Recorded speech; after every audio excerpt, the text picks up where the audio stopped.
All right, what we're doing here is collecting tinder. Now, tinder is a bit difficult to collect in the rainforest if you don't know what you're doing. We happen to find what appears to be a dead Spanish cedar tree here. It is really, on the outside, it appears to be old, wet, and dry rotted. But a few whacks with a bone breacher, and I was able to collect some of the dry wood that should be very good. You can see the difference here. On the outside, it's going to be wet, rotten, very humid. But on the inside, where it's not rotten and the pores are closed, it's actually very dry and should make a good firewood as long as I continue to do the rest of the work that I need to do. So if you haven't gathered by now, this is the newest episode of my survival series, and we're going to be discussing fire. I'll show you a book that I wrote on fire here in a few minutes, but right now what we're doing is collecting tinder. And it's important to know your area, where you're at ahead of time, at all times. I should know where I'm at, right? Well, know a little bit about it. What type of trees are around? What's the humidity level? Is the ground always wet because it's a rainforest? Does it rain all the time? So what I'm looking for is, I'm going to be searching for maybe moss up in the trees that's hanging and not touching that's kind of mid-level, not in the rainforest canopy, but also not touching the ground. So it's going to dry out very quickly.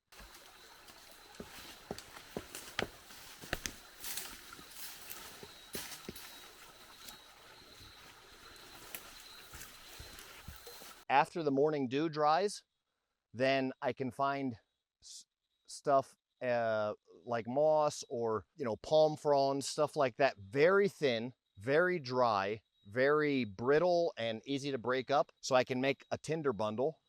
And from there, we're going to discuss fire starting tools, primitive fire, and lots of things of that nature. But first things first, we're on our trek. Our area of operation happens to be the dense jungle rainforests and cloud forests of Central America. And one of the ways that we can find tinder is by finding dry wood on the inside of dead fallen trees, and by finding things, not a leaf like this, because a leaf like this is too thick and heavy duty. It's not going to catch very well. We want to find very thin, very dry, very light and airy, because it's all about surface area with tinder. It's about being dry and surface area. There's three things you need to know about fire, because there's three things that it takes to start a fire. It's oxygen, heat, and fuel. The fuel, you start with the very most combustible things that you can have in your natural environment. It's usually what we call tinder.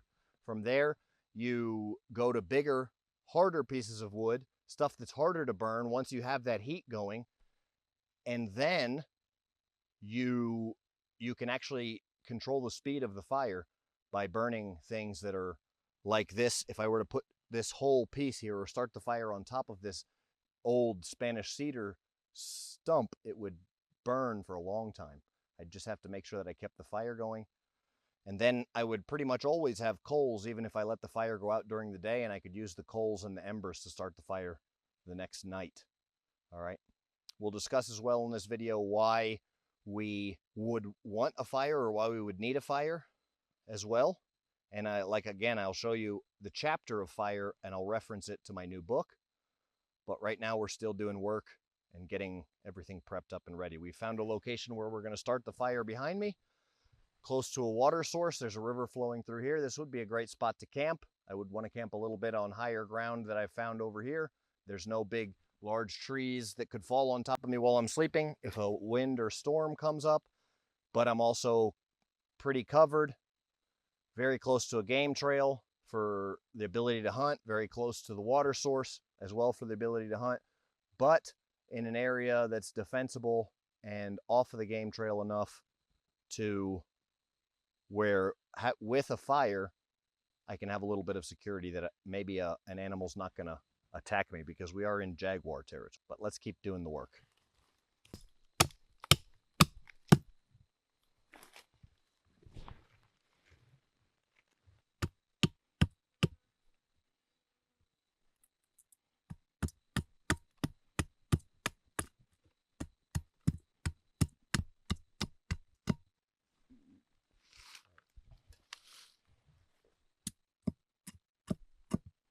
what I'm eventually gonna want to create from this Spanish cedar is the thinnest, smallest little shards that I can. And I'm going to show you how to do that in a minute.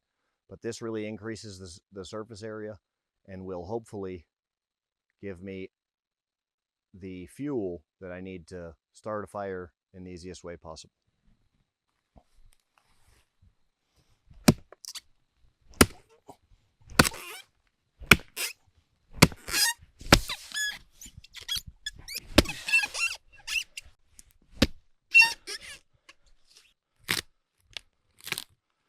Now, to make my work easier, I'm going to use this as a platform to start the fire.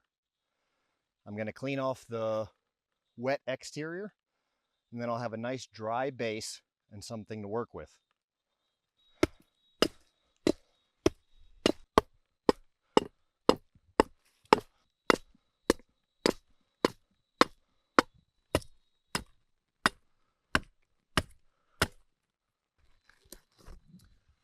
The rest of the prep work I'm going to do with my Bloody Bill Bowie.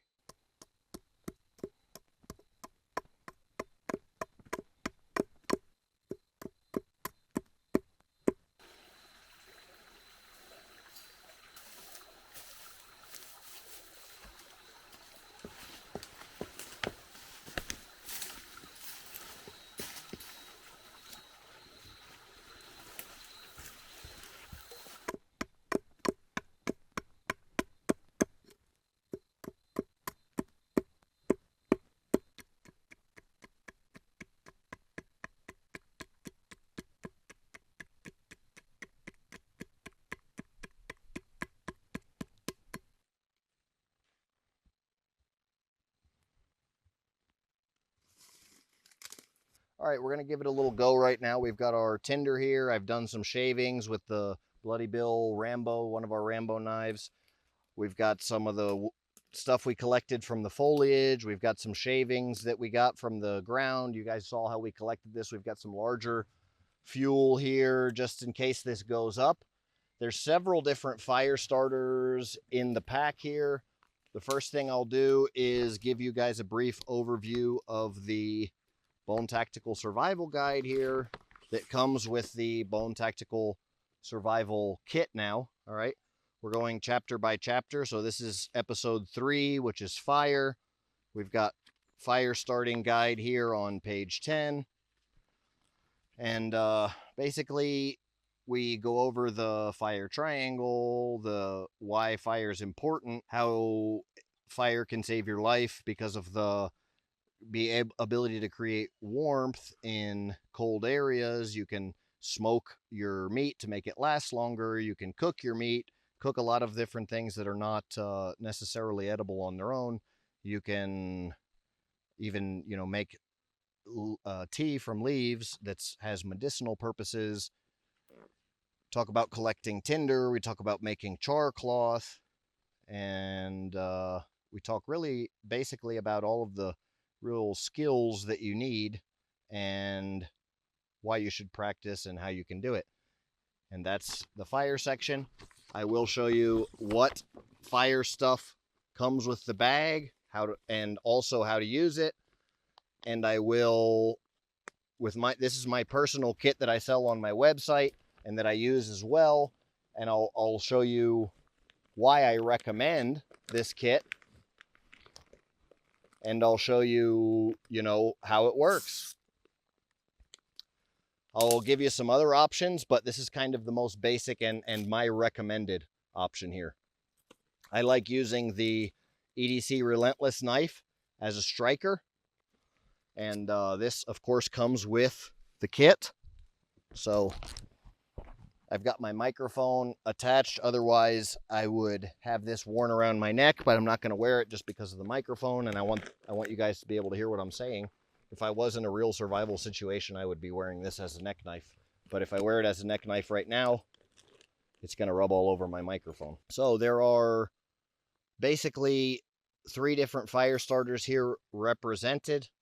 We've got one fire starter here that every bag comes with, And then the other bags will either come with the paracord bracelet already on the water bottle that has the ferro rod built in, or it'll come with the bracelet separately in a different style water bottle. But the idea is the same, using the EDC Relentless as a striker. And again, the EDC, this fire tool has a whistle and various other tools built into it. A compass as well, but right now, since we're discussing fire, I'm going to be using it as a fire starter.